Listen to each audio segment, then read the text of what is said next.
ito mga kaibigan, ano, mga ilang paraan para makita mo na mahal ka ng iyong asawa. Panoorin niyo to. Ito ay ilang mga paraan para malaman kung gaano ka minamahal ng inyong asawa.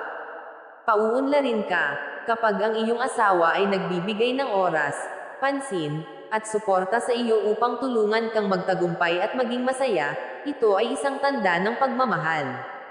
Magka-quality time, ang paglaan ng oras para sa masusing pag-uusap, bonding, o pagtutulungan sa mga bagay na mahalaga sa inyong dalawa ay nagpapakita ng malasakit. Pagpapakita ng affection, ang pagyayakap, halik, o simpleng mga palamuti ay maaring maging senyales na mahal ka ng iyong asawa. Pagsuporta sa mga pangarap, kapag ang iyong asawa ay sumusuporta sa mga pangarap at layunin mo, ito ay isang malinaw na patunay ng pagmamahal. Malinaw na komunikasyon, mahalaga ang malinaw na pakikipag-usap at pag-unawa sa isa't isa. Kung handa kang makinig at magbigay ng tulong sa iyong asawa, ito ay isang indikasyon ng iyong pagmamahal.